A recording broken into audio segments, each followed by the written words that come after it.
Hello, and thank you for joining us on this edition of the Ended Up in Vegas podcast. I'm Nikki. I'm Megan.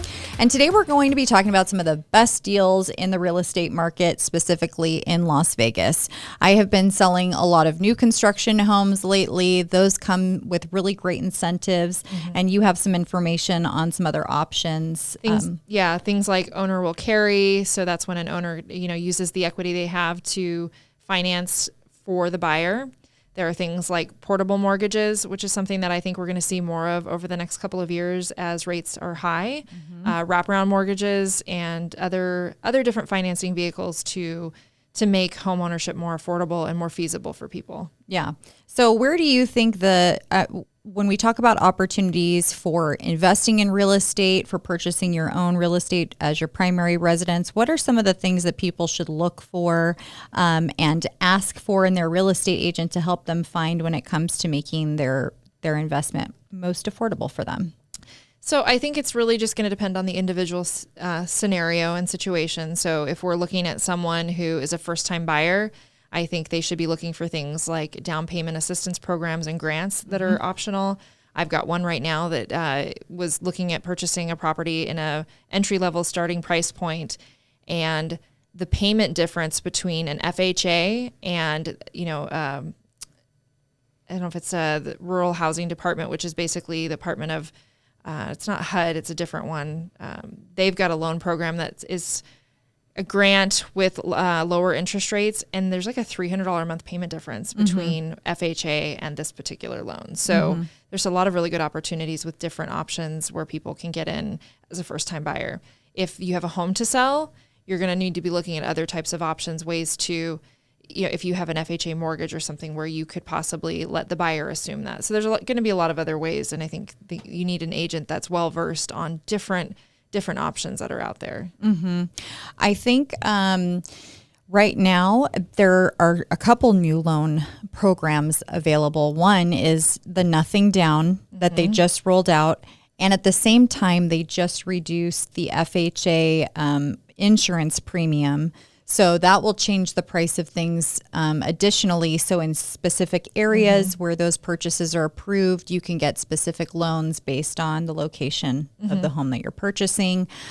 So I think those are important questions to ask your real estate agent and your mortgage lender. And the mortgage lender really needs to be the first point of contact whenever you're getting into, looking at purchasing a property. And I've been doing, today I closed my third new construction deal in a row. The second question I would say is, what can you offer me? The incentives that are going to be offered at closing, like closing costs, rate buy down amounts. I have one buyer actually in contract right now where they did a 6% incentive. Wow. Back. So they're going to do whatever they can. The lender is going to do whatever they can to cover costs for the buyer in way of closing costs and rate buy downs and whatever fees that they can cover with that money. Yeah, I think if you're comparing a resale home to new, I think incentives are going to be a big driver. It's not going to be the only driver of new. One, there's just a lack of inventory, and people that are sitting on lower mortgages that are rates, below 5 or below 4, really, because we were in the 3% range, those people aren't going to be selling. So you're not going to see the levels of resale inventory that would normally be driving our market. And so people are going to have to go to new homes and new home communities in order to find something. And not many of those homes are on the MLS. Right. So if you're searching Zillow, or even if you're set up on a search with your real estate agent, you're most likely not getting those. It's something that you have to mine for, and you have to have a real estate agent who is, understanding of the specific area, who's building in it, where there are different opportunities, and also know when incentives come up, because sometimes builders will put specials on a home that they want to sell within the next, few days to a week. And it's very time specific when you find that deal that you move on it. Yeah, I think it's important to understand that home builders generally don't put a house on the MLS unless it's finished or nearing completion, and they haven't sold it yet. So there's not a lot of incentive for them to put it out there and spend the time to put it on the multiple listing service unless it's already under construction. So in a time where we don't have a lot of inventory, those homes are selling long before that. Most builders, and I don't know if this is going to get too granular, but most builders want to sell you the home and then build it. So generally speaking, you're only going to find quick move-in homes that have either fallen out of contract or is with one of the builders that builds quick move-in homes. Not all builders build quick move-in homes, and then some only do quick move-in homes. So that's a little bit of a difference. So I think it's important to work with an agent and also to communicate with your agent that you're open to looking at new homes, because a lot of times if you're focused on resale, they may not even think to ask you if it's something that you're open to. So working with an agent that is very familiar and is familiar with the inventory is really important. Mm-hmm.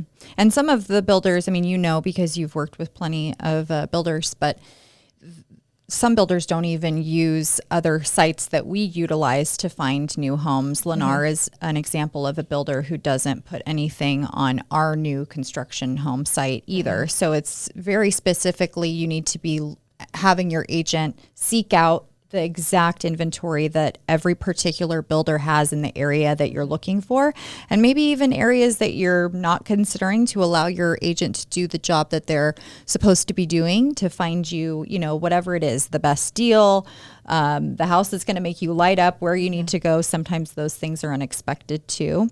But talk a little bit about the owner will carry situation is something that people do not understand. And in an atmosphere where we have 7% interest rates and someone owns their home outright, what needs to happen for that the homeowner to legally sell the home with a note that they carry privately themselves for the new buyer to be able to secure a mortgage for less than what the prime market rate is? So are we talking about a true owner will carry, or are we talking about a wraparound? Because those are two very different scenarios. So a true owner will carry is, and I'll just use an example of, let's say you have an owner that either owns a home outright and they don't have a mortgage, or they have a considerable amount of equity, and they're going to sell the home to you, and they are going to, instead of you getting a loan with a lender, you're going to have a note with the seller. So the seller is going to carry back a certain amount, whether it's all or some of the sales price, and they're going to be the lender on it. So the seller can then get interest payments over a period of time. So they're not as complicated, I think, as people think. I've done quite a few of them, especially on land sales. But you just go in and the seller determines you as the buyer and the seller determine how much that note's going to be. And you sign some paperwork and you set up, there's a servicing company that will handle that. And you basically pay payments to the seller for a duration, whatever that might be. It might be 2 years, it might be 5 years. It just depends on what you amortize that over then. I know that's like a lot of jargon, but it's just not as complicated, I think, as people think. But something that a real estate attorney or another type of attorney needs to be involved in for you to legally draw up all the paperwork and make sure that everything is square. If there's going to be another mortgage on the property, I would definitely, and I think in all cases, I think having a real estate attorney look it over, but any real estate agent can do an owner will carry financing addendum. And it's strongly recommended that you have an attorney look at it, but you don't need to. It just depends on how complex the terms are. I've done them on land where we didn't get attorneys involved, and you just then they set it up with a servicing company, and the payments and interest and stuff get handled by the buyer. So there's a fee for that, and that's pretty much it. And then what happens if someone defaults? The seller or the owner of the property forecloses on it, and they get it back. So it's kind of for a seller who has a considerable amount of equity. There's not a lot of risk other than having to go through the foreclosure process. And tell everybody about wraparound loans. So wraparound loans are very similar. So like, let's say, I'll just try to give you some numbers. Let's say I bought a house, 5 years ago for $250,000. Let's say that house today is worth $500,000. I now have $250,000 of equity, and I have a mortgage to keep it simple, we'll say it's $250,000. I want to sell that house to you. You're going to get a loan. So you're going to get a loan from me for $250,000. Let's say my rate's at 3%. But I'm going to give you that loan at a rate for 5%. I'm going to make the difference. You're going to pay payments to me, and then I'm going to pay the mortgage holder that I have originally. And then you would get a second mortgage or pay cash for the difference between the current mortgage and whatever the purchase price is. So does that make you half loan servicer, half landlord? You would do financing paperwork, so you would just be like a loan servicer. And there's ways to insulate yourself from that and do that through a mortgage servicing company so that you don't have to make the payments and they can pay it directly. Right. Now, next week, we're going to be talking about people who are in a mortgage currently that has a very low interest rate with a very affordable payment on it, who want to buy a new home, but they don't want to give up their current interest rate. And I think that before we talk about that, we discuss a little bit how important it is for you to look at your individual situation with, maybe it's not an attorney, but most certainly it is a CPA or other money manager or fiduciary.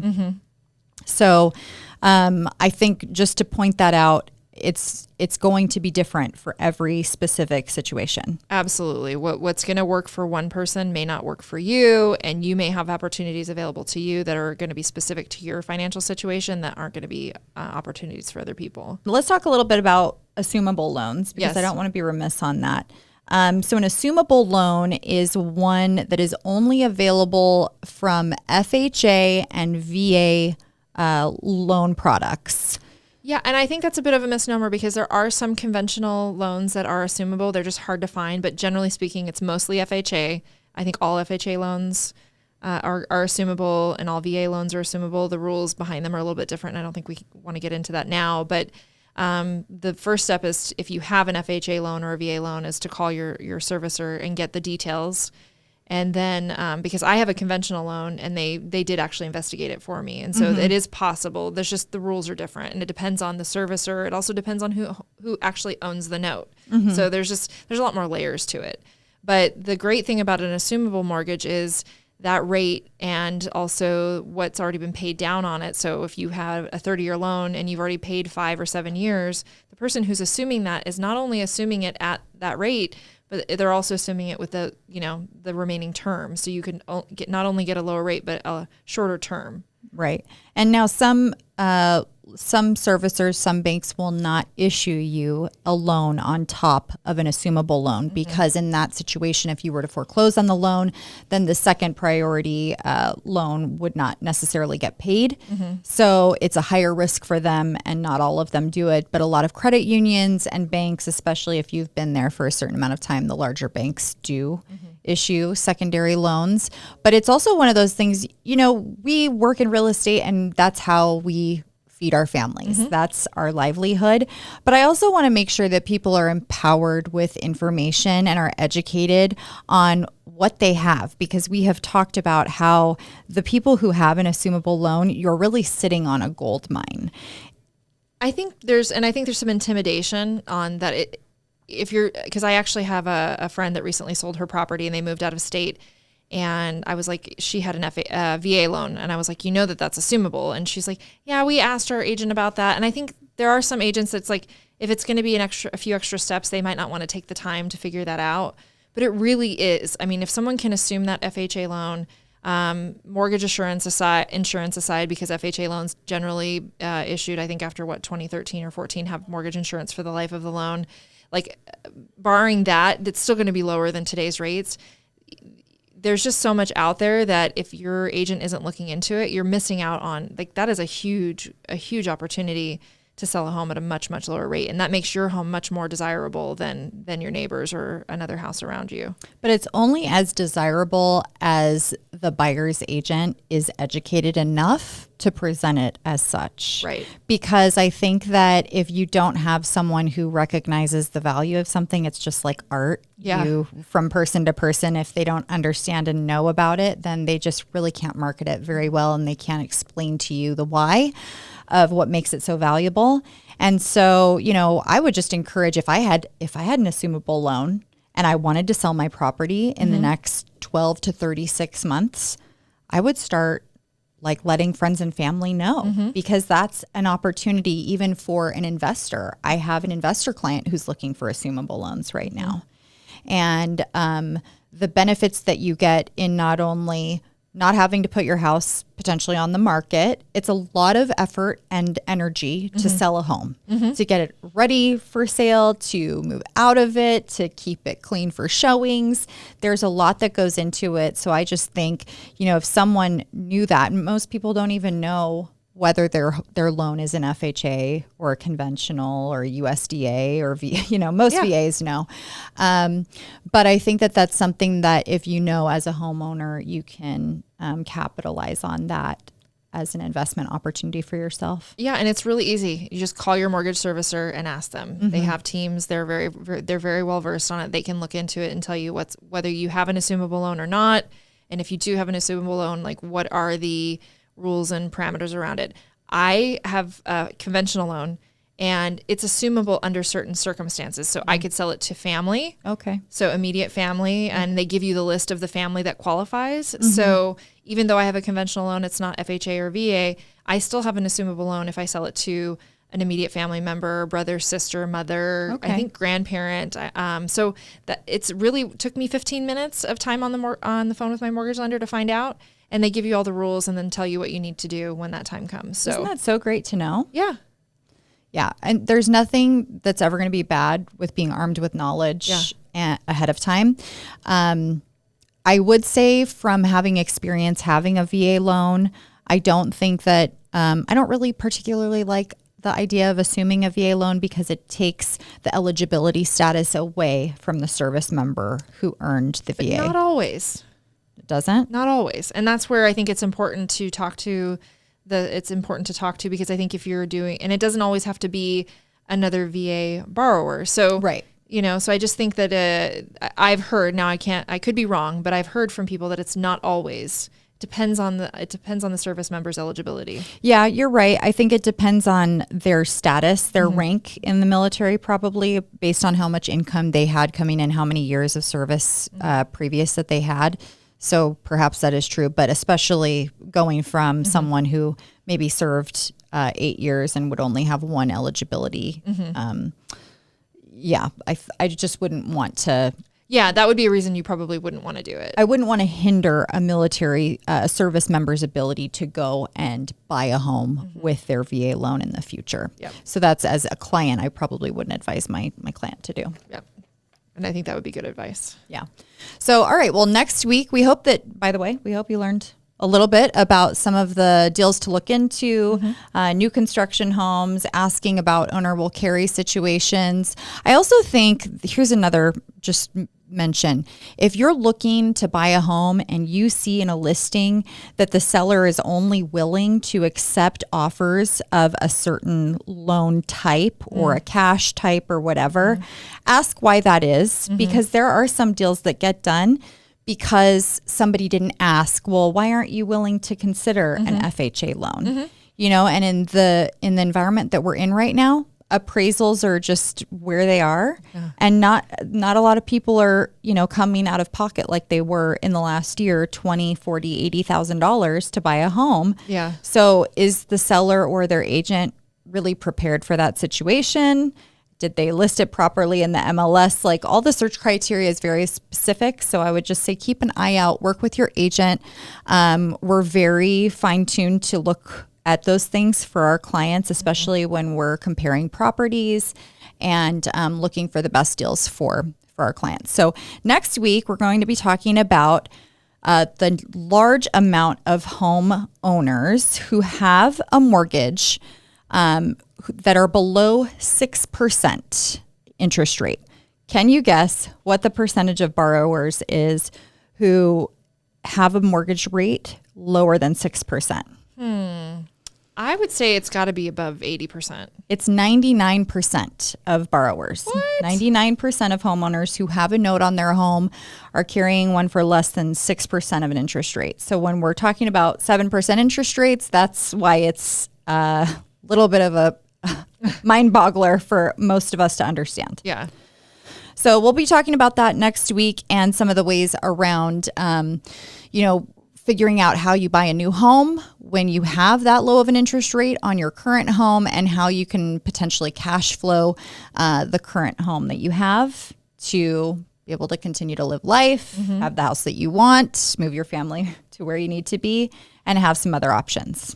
Yeah. And if you have any experience with any of these other type of loan programs, if you've done an owner will carry, if you have already done some of this research and you've been through this, we'd love to hear from you. So those are the kinds of stories that we want to share, because I just think the more information we have as consumers, the better decisions that we can make to build that generational wealth. Exactly. Well, thank you guys so much for joining us on this edition of the Ended Up in Vegas podcast. We'll see you next week.